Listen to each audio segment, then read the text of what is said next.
Shalom, salam sejahtera bagi Bapak Ibu Saudara-saudara, anak-anak yang dikasihi oleh Tuhan Yesus Kristus. Jumpa kembali bersama saya Pendeta Eka di dalam renungan firman Tuhan pada hari ini, hari Rabu 26 Oktober 2022. Sukacita dan damai sejahtera dari Tuhan Yesus kiranya menyertai hidup kita sekalian. Puji nama Tuhan.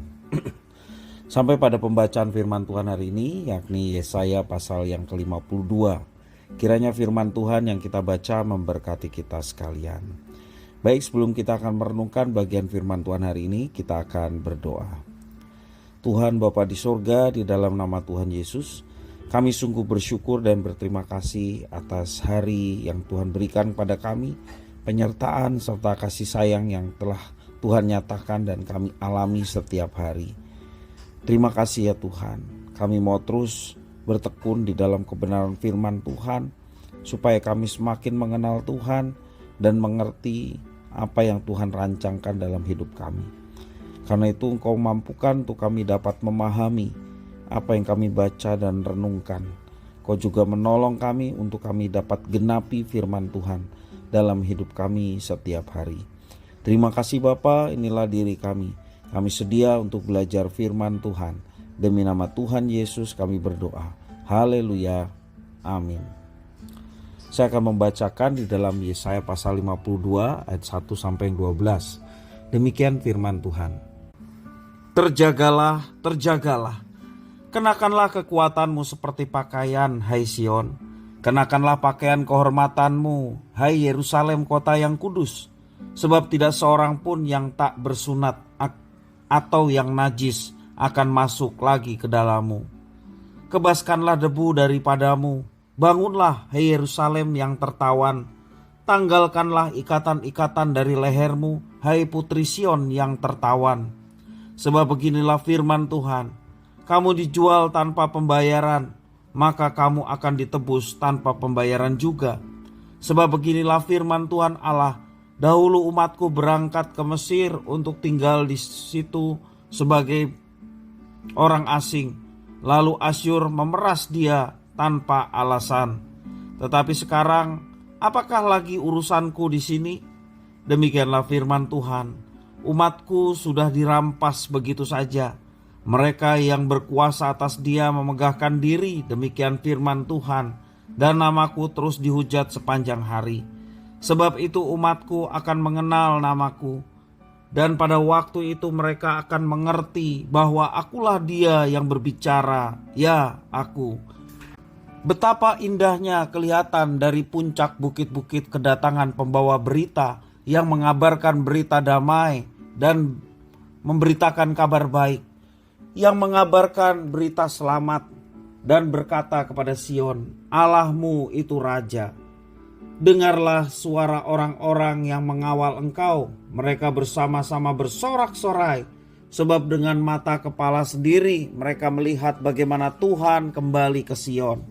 Bergembiralah, bersorak-sorailah bersama-sama, hai reruntuhan Yerusalem, sebab Tuhan telah menghibur umatnya, telah menebus Yerusalem. Tuhan telah menunjukkan tangannya yang kudus di depan mata semua bangsa. Maka segala ujung bumi melihat keselamatan yang dari Allah kita.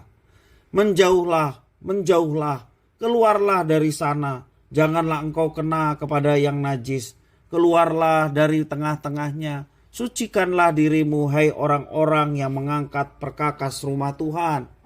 Sungguh, kamu tidak akan buru-buru keluar dan tidak akan lari-lari berjalan. Sebab Tuhan akan berjalan di depanmu, dan Allah Israel akan menjadi penutup barisanmu. Bapak Ibu Saudara-saudara yang dikasihi oleh Tuhan Yesus Kristus, pembebasan dari dosa dan akibatnya itu disebut keselamatan dalam iman Kristen, yakni penyelamatan jiwa dari dosa dan kematian kekal, sebab upah dosa adalah maut. Demikian dikatakan firman Tuhan. Allah menghendaki umat yang berdosa diselamatkan, sebab keselamatan itu bersumber dari Tuhan. Nabi Yesaya diperintahkan untuk bernubuat tentang keselamatan bagi umat Tuhan yang berada dalam hukuman. Bahwa sudah waktunya bagi mereka menerima keselamatan itu yang bersumber dari Tuhan sebagai bukti kuasanya. Dengan pemberian keselamatan, umat Tuhan dibebaskan dari kekuasaan yang kejam dan penuh hujatan terhadap Tuhan agar mereka mengenal Tuhan. Datangnya keselamatan bagi umat Tuhan ditandai dengan kabar damai sejahtera bahwa Allahmu itu Raja. Dikatakan ayat yang ke-7 demikian. Atau Allah telah datang untuk memerintah sebagai Raja, itu yang dimaksudkan. Allah memberikan jaminan bahwa keselamatan adalah anugerah bagi milik kepunyaannya yang telah ditebus dan harus disambut dengan baik. Allah menyelamatkan umatnya. Dia memimpin, dia menyertai, menjaga dan membebaskan umat yang dikasihinya. Lalu bagaimana sikap penerima keselamatan? Tuhan Allah memerintahkan bahwa umatnya harus bersikap aktif merespon anugerah keselamatan yang telah diterima.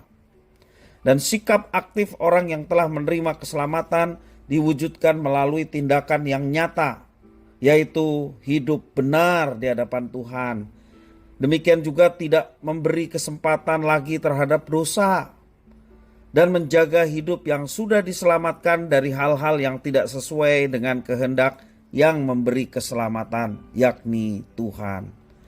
Bapak Ibu saudara-saudara yang dikasihi oleh Tuhan, sebagai orang percaya, sebagai orang Kristen, kita juga seharusnya menghargai karya keselamatan, anugerah keselamatan yang Tuhan sediakan bagi kita dengan satu tekad untuk hidup benar dan melakukan apa yang dikehendaki oleh Tuhan.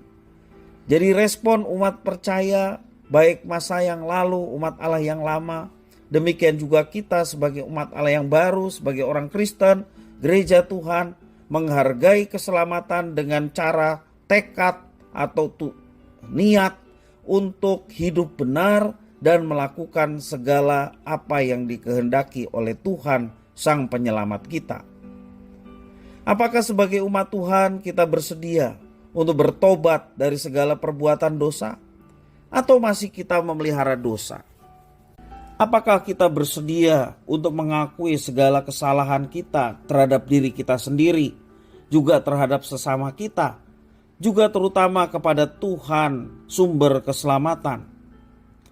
Kita perlu memohon agar Tuhan Allah senantiasa memimpin kita menjalani kehidupan dan melakukan semua apa yang dikehendakinya, baik di dalam keluarga kita, dalam gereja kita, masyarakat, dan juga lingkungan di mana kita berada.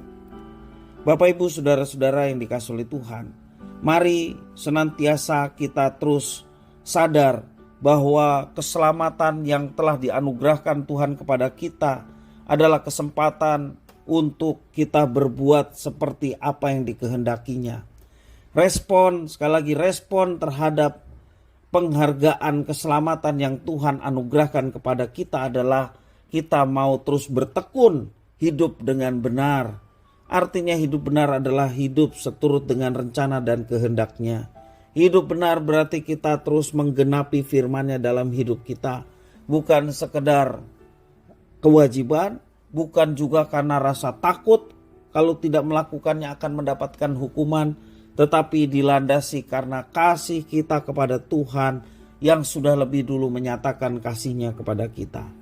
Kita menjalani hidup dalam ketaatan, kita hidup benar di hadapan-Nya, kita melakukan semuanya itu bukan dengan beban, tetapi kita melakukannya karena kita mengasihi Tuhan yang sudah lebih dulu mengasihi kita.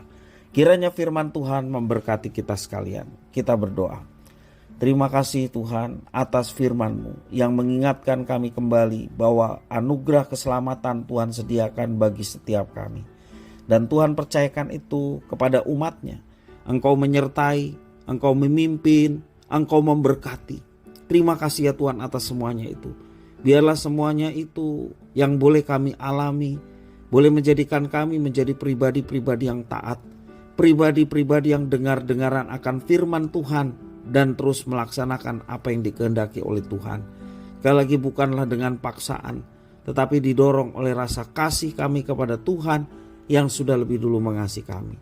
Terima kasih ya Tuhan atas firman-Mu. Demi nama Yesus Kristus kami sudah berdoa dan mengucap syukur. Haleluya. Amin.